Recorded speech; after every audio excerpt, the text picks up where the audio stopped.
and welcome back. Part 1, the documentary.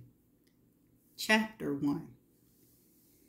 Hewanura International Airport, St. Lucia, March 2017, 10 years later. Sydney Ryan finished tapping on her computer, saved her file, and folded the laptop closed. She reached under the seat and slipped into her carry-on. The popping in her ears told her they had started their descent. She pulled a thick folder from her bag, opened it, and removed the maiden letter that had started her journey. Dear Sydney, it's been a while. 15 years? Congratulations on all your success. I found your career, as you can imagine, quite closely. Read that again. I followed your career, as you can imagine, quite closely. You are a champion for those who cannot help themselves. As I'm sure you are aware, your accomplishments have echoed far beyond those who have directly benefited. For those like myself, whose fate have long ago been determined, you give hope that somehow things can still change. I'll assume you know my story, and I hope this letter makes it into your hands. You are quite literally my last chance. I've exhausted the appeals process. It is different here than in the States. I've learned that St. Lucia's justice system well over the last decade. There are no more loopholes to find and no more formalities to follow. From this point forward, I can count on only one thing to help me: a re-examination of the evidence. Without it, I will spend my life here, and with each year that passes, it feels as though fewer and fewer people are looking at my case. Lately, it seems that no one remembers me besides my family. I'm writing you, Sydney, to ask you to consider helping an old friend. Of course, I understand no promises can be made. I'm able to offer nothing in the way of compensation. Yet I still find myself writing to you. I have no one else to ask. My attorney and I can provide you with every bit of information about my case. Perhaps, if you look through it all, you will see what so many others have missed. Thank you, Sydney, for anything you can do for an old friend. Yours sincerely, Grace Sabold. Sydney folded the letter and looked out the window. The plane was on a gentle glide and ready to set down in the ocean when a runaway reached out and grabbed the Airbus A330 to pull it safely onto dry land. A 5-minute taxi settled the plane on the tarmac just outside the terminal doors. Everyone on board opened overhead compartments and gathered bags.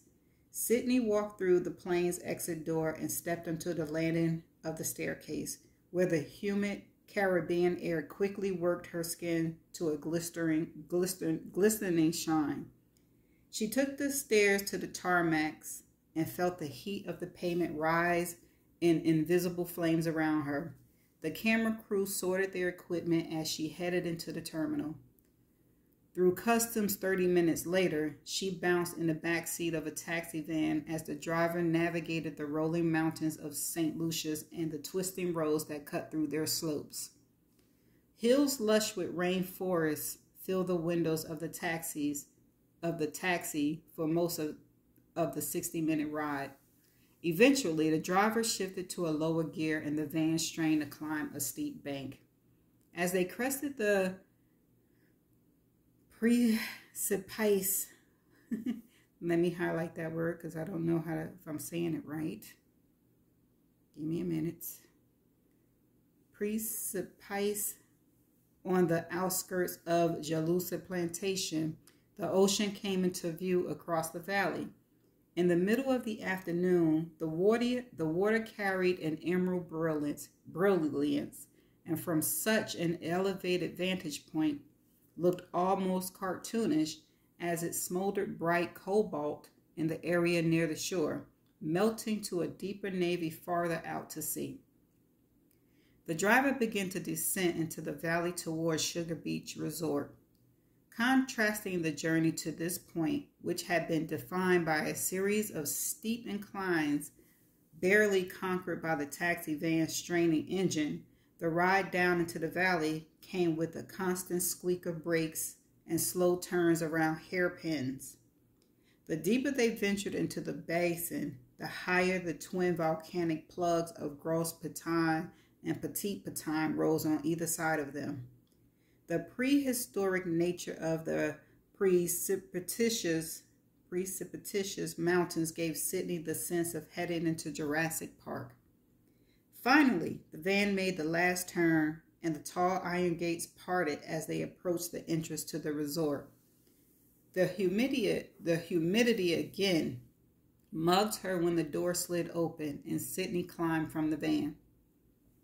"Miss Ryan," a staff member said, extending a basket of ice-cold hand towels, "welcome to Sugar Beach." Sydney draped the towels across the back of her neck. "The staff will manage your bags," the woman said in a pleasant Caribbean accent. "Your firm has already arranged check-in, so your room is awaiting." Sydney nodded and followed the woman onto the path lined by lazing trees, the shades of which offered a reprieve from the heat. The staffer pointed out landmarks as they walked. "The Spy is that way," she said, pointing. "It's world's renowned and highly recommended, built directly into the rainforest." Sydney smiled and nodded, surveying the treehouse like structures built within the forest and the wooden staircase that twirled down to the ground. The woman pointed in the other direction. "This path will take you to the beach." Overhanging branches of palm trees cocooned the long cobblestone walkway. Their heavy fronds rustled in the ocean breeze towards the far end of the path, where a spot of bright sunshine and surf was just visible from where Sydney stood. They made one more turn, and here is your cottage. The woman keyed the door and allowed Sydney to enter the posh room, the furniture of which was white and immaculate. Dark cherrywood floors shone brightly with afternoon sunlight that spilled through the windows and French doors. The bar is stocked with anything you might like, water, juice, and soda, spirits as well. Your bags should arrive shortly. "Thank you," Sydney said. She glanced at the place card outside the door, 306. "Yes," the woman said, recognizing the question in Sydney's eyes. This was the room she stayed in. Sydney nodded. "Please call if you need anything," the woman said. "Thank you." Sydney closed the cottage doors and allowed the air-conditioned interior to cool her body and unstick her shirt from her skin. She looked around the room, moving her gaze from the shining wooden floors to the lush bathrooms accommodation to the sun-drenched patio and finally to the plush four-post bed with its brilliant white comforter. She ran her hand over the thick blanket before sitting on the edge. 10 years earlier, Grace Abold had slept in this very room the night Julian Christ was killed. Okay, that's the end of chapter 1. There was one word that I had a little, struggle with, and I don't even know how to pronounce it or the definition. So please hold for the definition video. Okay, and I'm back with the definition video. The word is spelled Precipice, and this is how it is pronounced. Precipice. I don't think I said that. Precipice. Precipice. Okay, precipice. Now, it's a noun, a very steep rock face or cliff, especially a tall one. Okay, let me listen to it one more time. Precipice. Okay, now I'm going to go back into the book and find the sentence where that word was and reread it now that I know how to pronounce it. As they crested the precipice on the outskirts of the Jalusa plantation, the ocean came into view across the valley. And there you have it. That is the end of chapter 1, and I shall see you in the next chapter. Bye.